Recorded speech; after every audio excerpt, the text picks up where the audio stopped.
السلام علیکم ورحمۃ اللہ وبرکاتہ۔ آج ہم سورۃ بقرہ کی آیات نمبر 54 سے 59 تک کی آیات کا مطالعہ کریں گے۔ ان آیات میں ہم دیکھیں گے کہ اللہ تعالیٰ نے ان آیات میں ہمارے لیے کون سی حکمت اور رہنمائی کی باتیں رکھی ہیں۔ اعوذ باللہ من الشیطان الرجیم، بسم اللہ الرحمن الرحیم۔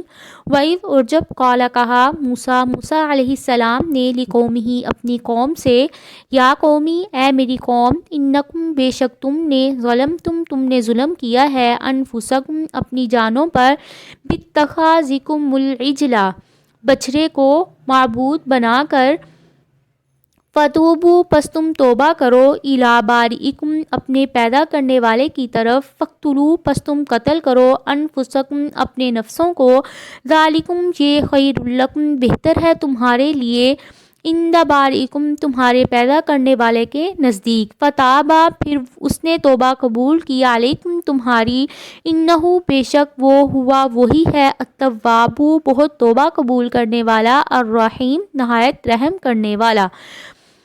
ان آیات میں اللہ تعالیٰ بیان فرما رہے ہیں کہ حضرت موسیٰ نے اللہ کے حکم سے اپنی قوم کو حکم دیا کہ وہ اپنے آپ کو قتل کریں۔ جب تک اللہ تعالیٰ نے فرمایا کہ وہ ایک دوسرے کو قتل نہیں کریں گے، اللہ تعالیٰ ان کی توبہ کو قبول نہیں فرمائیں گے۔ پھر جب انہوں نے ایک دوسرے کو قتل کر دیا تو پھر اندھیرا جو تھا وہ اللہ تعالیٰ نے دور کر دیا۔ جب روشنی ہوئی تو 70,000 لوگ جو تھے وہ قتل ہو چکے تھے۔ بنی اسرائیل جو تھی اس میں جس طرح شادی شدہ زانی کو کی سزا جو تھی وہ رجم تھی، اس طرح شرک کے ارتکاب پر بھی انہیں قتل کی سزا سنائی گئی تھی اور اس پر ہی عمل ہوا تھا۔ آج ہماری امت میں بھی ارتداد کی سزا قتل ہے۔ ارتداد کہتے ہیں جو شخص اسلام لائے اور پھر مرتد ہو جائے، یعنی اسلام سے پھر جائے۔ مگر اتنی تخفیف ہوئی ہے کہ جو مرتد ہے وہ توبہ قبول اگر توبہ اس کر لے گا تو اسے معاف کر دیا جائے گا، البتہ جو رجم کرے گا اس کی حد کیا ہے کہ توبہ کے باوجود بھی وہ جاری کی جائے گی۔ وَإِذْ اور جب قُلْتُمْ ہم نے کہا، یا موسیٰ اے موسیٰ، لن نؤمن ہرگز نہیں ہم ایمان لائیں گے، لکا تجھ پر، حتیٰ یہاں تک کہ نر اللہ ہم دیکھ لیں اللہ تعالیٰ کو، جہرتاً ظاہر، فأخذتکم الصاعقۃ پھر پکڑ لیا تمہیں بجلی کی کڑک نے، وانتم تنظرون اور تم دیکھ رہے تھے، ثم پھر بعثناکم ہم نے اٹھایا تمہیں، من بعد اس کے بعد، موتکم تمہاری موت کے، لعلکم تشکرون تاکہ تم شکر ادا کرو۔ اکثر مفسرین کہتے ہیں کہ یہ بات کہنے والے وہ 17 آدمی تھے جن کا ذکر اللہ تعالیٰ نے سورۃ اعراف میں ذکر کیا ہے۔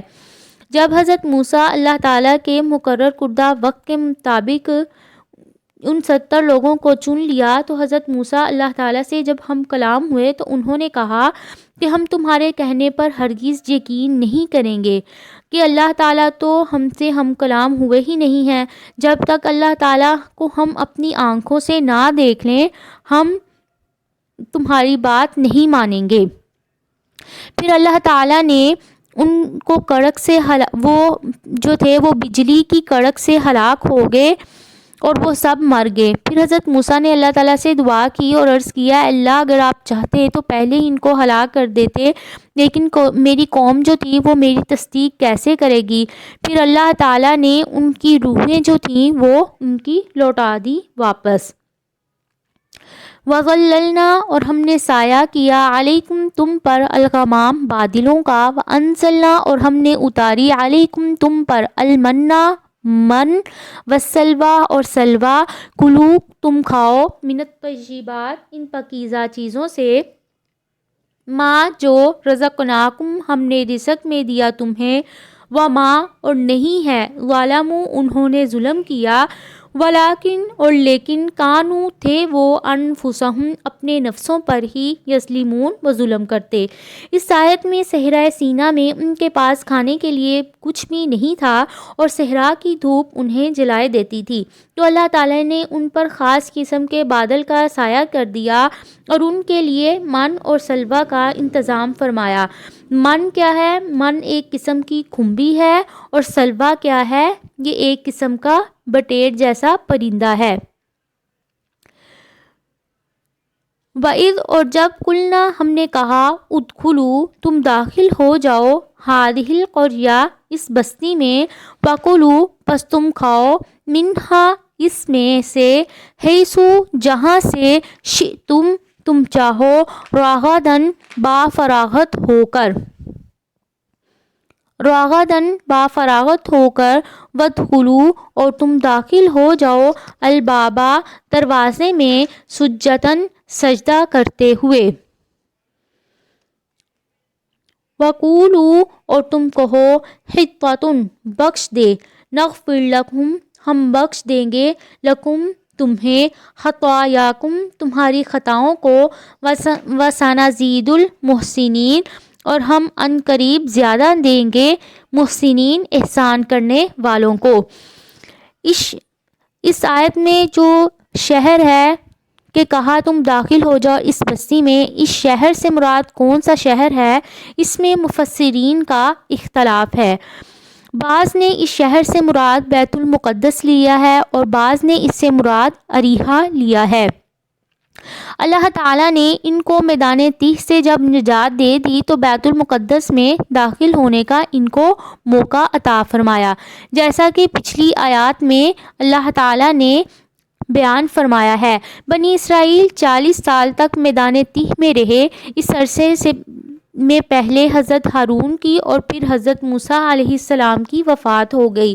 حضرت موسیٰ علیہ السلام کے بعد حضرت یوشع بن نون نے قوم عمالقہ سے جہاد کیا اور بنی اسرائیل جو تھے وہ زندہ بچ گئے تھے۔